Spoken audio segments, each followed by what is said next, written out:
Hamas has released a new statement on the Gaza ceasefire efforts. The movement says it has unanimous support from different Palestinian factions for its position on the latest proposal offered by the United States.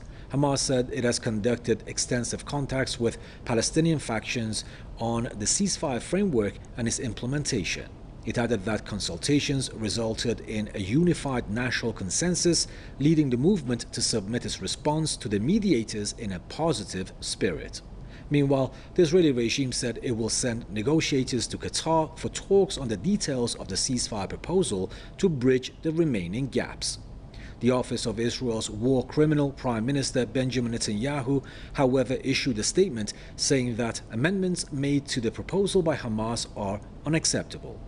The new developments came as the US President Donald Trump is to host Netanyahu at the White House on Monday to discuss the ceasefire deal.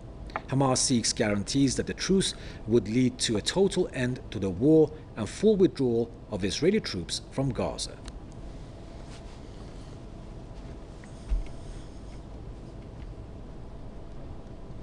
Now to talk about the ceasefire talks, we are joined by Mr. Tony Gosling, as always, historian and investigative journalist, joining us from Bristol, I believe.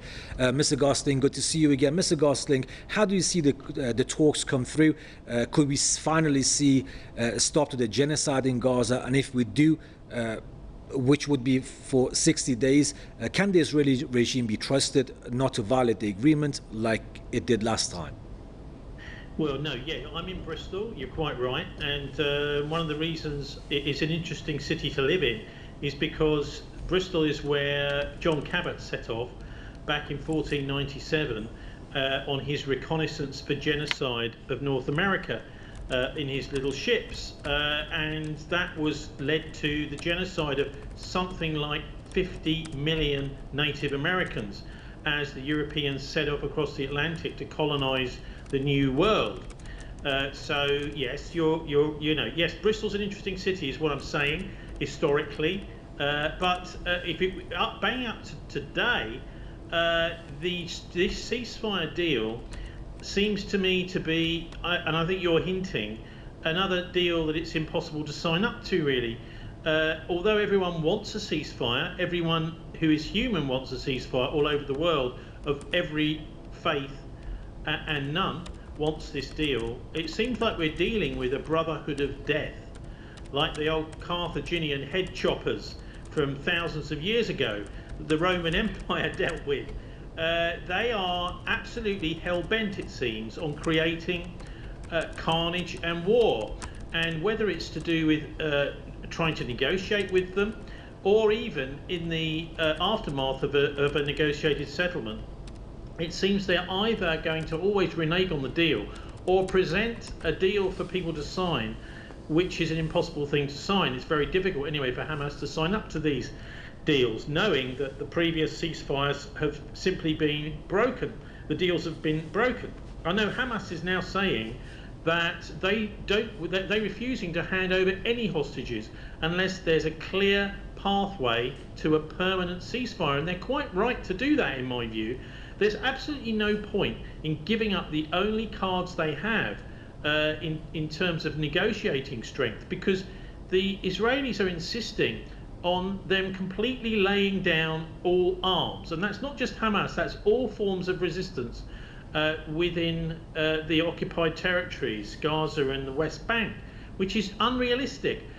We did have a similar peace agreement in the 1990s here in Northern Ireland, but everybody knew that even though they'd signed up to the disarmament agreement, that the IRA still had the Irish Republican Army still had access to weapons if the British broke the ceasefire agreement. And so there is a lot of shadow play here, and it seems a very one-sided. The way it's being spun here in Britain is that Israel has accepted this deal brokered by the United States. So big deal. I mean, this is a ceasefire deal which benefits Israel and benefits the United States. It doesn't benefit Palestinians or Hamas, so it's difficult to see how they can sign up to the existing offer. Good points there, Mr. Gosling. Mr. Gosling, another question I had. Does the Israeli regime, Benjamin Netanyahu and his cabinet, they themselves want a ceasefire, or is it Trump that is pushing for the ceasefire, and can he force Netanyahu to accept it? Look, I think really they don't want a ceasefire. They want to continue the war because they have other motives. Those motives are to do with, of course, the Greater Israel, constant expansion. They see themselves as at an advantage. And also they're buying time, because one of the other things that the Israel lobby is doing, both here in Britain and the United States, is working on suppressing any kind of support for Palestine, which, by the way, in Britain is in its tens of millions of people. Certainly a majority, vast majority of the population support the Palestinians in this conflict. And so what they're doing is they're trying to use this time in order to suppress dissent and in fact even suppress peaceful non-violent demonstrators who just literally stand in the street with a placard. They're now being arrested. For the first time in Britain we're seeing this sort of thing happening, and it's literally okay to call for the support for the Israelis and for the murder of babies and children here in Britain, but if you start to support non-violent direct action, and the direct action has been very powerful, by the way. We've seen several Israeli arms factories shut down by British demonstrators, going in and either smashing them up, blockading them, smashing up machinery inside and outside these factories, and also stopping contracts with these Israeli companies. And so it's been very effective, with many millions of pounds worth this has cost these Israeli firms.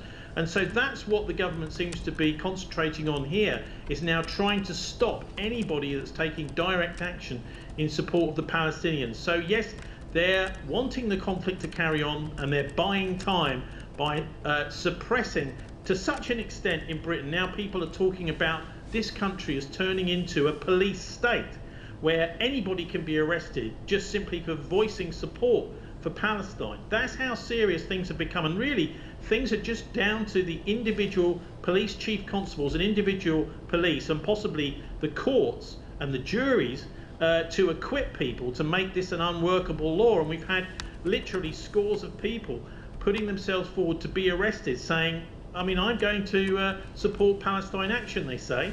And police then immediately arrest them, even if they're lying down on the floor, they're an elderly pensioner.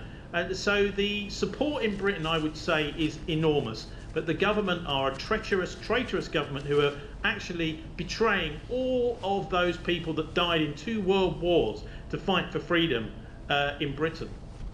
There you have Mr. Tony Gosling, historian and investigative journalist, joining us from Bristol. Mr. Gosling, thank you for your time. As always, it's great to have you with us.